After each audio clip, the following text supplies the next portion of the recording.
जैसा कि हमने देखा था, राघव और सोनी पति पत्नी थे।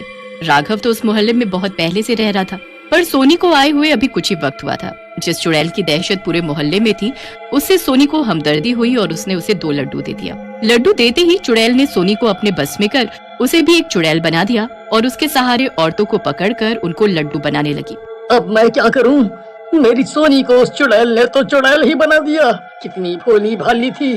माना कि हम दोनों आपस में हमेशा लड़ते थे, पर मैं उससे प्यार भी करता था। उस पागल को मैंने कितनी बार कहा था कि उस चुड़ैल से इतनी हमदर्दी ना रखे।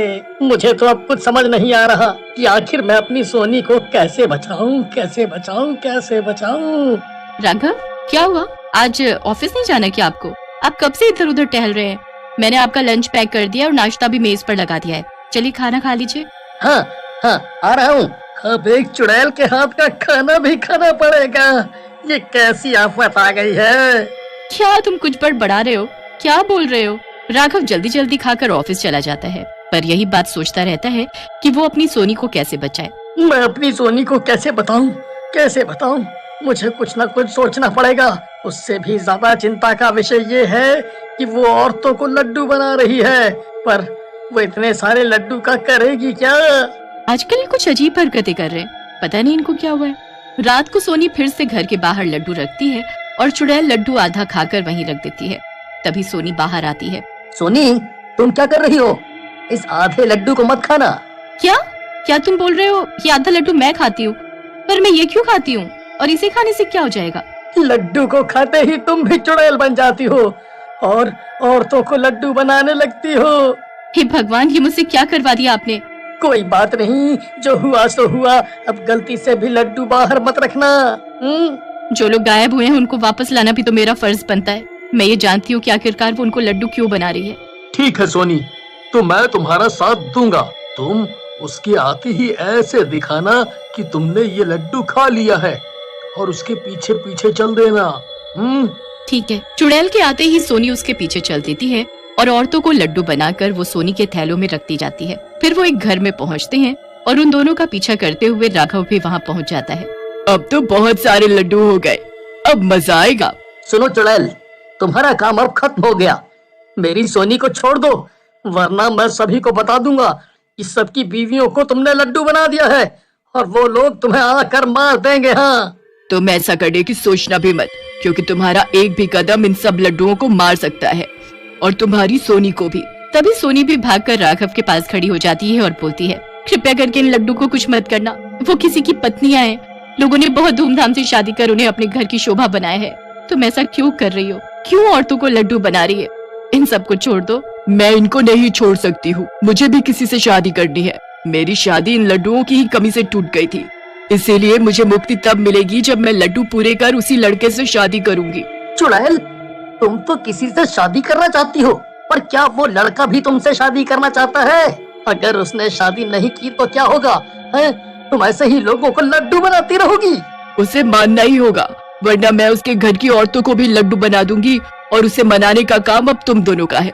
अगर तुम दोनों चाहते हो कि मैं ये सब छोड़कर हमेशा के लिए यहाँ से चली जाऊँ, तो तुम्हें मेरी बारात वापस लानी होगी और उसी लड़के से मेरी शादी करानी होगी, वरना मैं इन सबको मार दूंगी और तुम्हारी सोनी को भी। नहीं नहीं नहीं, मेरी सोनी को कुछ मत करो और ना ही उन लड्डुओं को। हम तुम्हारी मदद करेंगे और तुम्हारी बारात वापस लेकर आएंगे। हाँ। राघव चुड़ैल के होने वाले पति रमन के पास जाता है। देखिए रमन, मैं यहाँ पर आपसे उस लड़की के बारे में बात करने आया हूँ जिससे आपने शादी में लड्डू कम होने की वजह से शादी तोड़ दी थी। है, अब वो एक चुड़ैल बन चुकी है।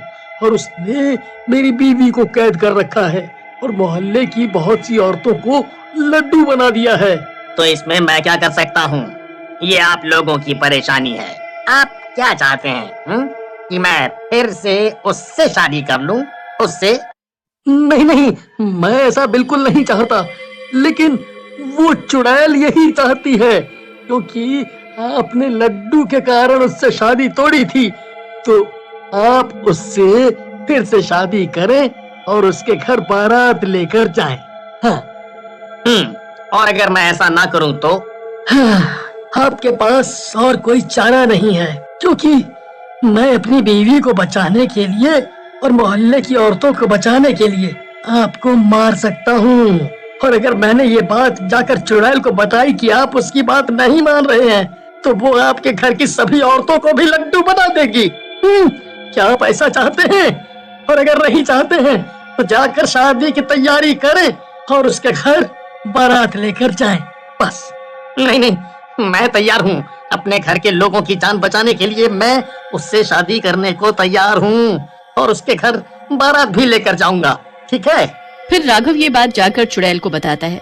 देखो चुड़ैल, मैंने रमन को मना लिया है। वो तुम्हारे घर पर बारात लेकर आए और तुमसे शादी करे, लेकिन उसके बाद तुम सभी को मुक्त कर दोगी और मेरी सोनी को भी यहाँ से जाने दोगी। हाँ हाँ ठीक है, मैं ये करने को तैयार हूँ। मैं कोई बुरी औरत नहीं हूँ। मेरी शादी बस कम लड्डू होने की वजह से टूट गई तो मुझे बहुत बुरा लगा। इसीलिए मैंने ठान लिया कि मैं इस बार इतने लड्डू बनाऊंगी कि लड्डू कम न पड़े और मेरी शादी न टूटे। पर एक बात बताओ, तुमने तो उन औरतों को ही लड्डू बना दिया है, और अगर तुम वो लड्डू लोगों को खाने के लिए दोगी तो वो उन औरतों को खा जाएंगे। ये कितना गलत काम करोगी तुमने कभी सोचा है? मैं उन औरतों को लड्डू सिर्फ उनके घर से यहाँ तक लाने के लिए बनाती हूँ, ताकि मैं ढेर सारी औरतों को पकड़ सकूँ और उनसे लड्डू बनवा सकूँ। जो लड्डू रखता है मैं सिर्फ उन्हीं को पकड़ती हूँ, क्योंकि वो लोग मेरी शादी के लिए भरपूर लड्डू बना सके। खैर, ये बात मैंने आज तक किसी को नहीं बताई थी, लेकिन तुम दोनों अच्छे इंसान लगते हो, इसीलिए मैं तुम लोगों को दिखाती हूँ। मैंने सभी औरतों को अपनी कैद में और अपने वश में करके उनसे लड्डू बनवाने का काम करती हूँ। आओ मेरे पीछे। चुड़ैल राघव और सोनी को लेकर एक अंधेरे कमरे में घुस जाती है। फिर अचानक से एक रोशनी के साथ वो कमरा चमकने लगता है और उनकी नजर जिधर जाती है उधर लड्डू ही लड्डू होते हैं और औरतें लड्डू बनाते हुए देख रही होती हैं। शुक्र है तुमने इनमें से किसी को कुछ नहीं किया, क्योंकि भगवान भी तुम्हें ये हक नहीं देते हैं कि तुम किसी की जिंदगी लो। और तुम तो अपने दुख की वजह से एक चुड़ैल बनी हो। तुम्हें तो इन औरतों पर दया आनी चाहिए। 2 दिन बाद रमन बारात लेकर चुड़ैल के घर आ जाता है। ढोल के साथ लोग नाचते हुए उसके दरवाजे पर आते हैं। देखो, अब तो तुम्हारी बारात भी आ गई और दूल्हा भी है। अब तुम इन सबको और हम दोनों को भी जाने दो। मैं तुम लोगों को अभी कैसे जाने दूं? तुम दोनों मेरी शादी देखकर जाना और खाना भी खाकर। नहीं, हमें नहीं खाना है, बस अपने अपने घर चले जाएं, वही काफी है। अगर फिर कुछ कम पड़ गया तो कहीं आपकी शादी फिर न टूट जाए। अब नहीं कुछ कम पड़ेगा, क्योंकि खाने में सिर्फ लड्डू ही है। चुड़ैल सज धज कर अपने मंडप पर बैठ जाती है। सबके सामने भर भर प्लेट लड्डू आ जाते हैं। बाराती हैरान परेशान होकर एक दूसरे को देखने लगते हैं कि खाने में सिर्फ लड्डू ही है। ये कैसी शादी है? ये कैसी शादी है? खाने में सिर्फ लड्डू है? मुझसे तो नहीं खाए जाएंगे लड्डू खाने में है। और कुछ भी लाओ है। और नहीं है तो चलो यहाँ से। ये शादी नहीं होगी ये शादी। कोई कहीं नहीं जाएगा। मेरी शादी एक बार और नहीं टूट सकती। सभी को खाना होगा, प्यार से नहीं तो मेरे डर से। चुड़ैल उस आदमी के मुंह में लड्डू कसने लगती है। अब तो हम लोगों को छोड़ दो। हम लोगों ने कुछ नहीं किया है और ना ही तुम्हारी बारात में लड्डू कम होने की वजह से बारात छोड़ कर गए हैं। तुमने इन लोगों को सजा तो दे दी, अब हम लोगों को हमारे घर जाने दो। हाँ, इन लोगों को सजा तो मिल गई है। जिस लड्डू की वजह से इन्होंने शादी तोड़ी थी, तुम उन्हें वही खिला रही हो, और वो भी इतना। रमन और चुड़ैल की शादी हो जाती है और बारातियों की तबीयत खराब हो जाती है। उन सबको इतने लड्डू खाने पड़ते हैं जितना वो अपनी पूरी जिंदगी में भी शायद नहीं खाते, और वो सब चुड़ैल से माफी मांगते हैं कि खाना या लड्डू कम होने की वजह से किसी की शादी नहीं तोड़ेंगे। चुड़ैल एकदम से वहाँ से गायब हो जाती है और सब लोग अपने अपने घर चले जाते हैं। उन औरतों पर से भी उसका वश खत्म हो जाता है और वे सब भी अपने अपने घर लौट आती हैं।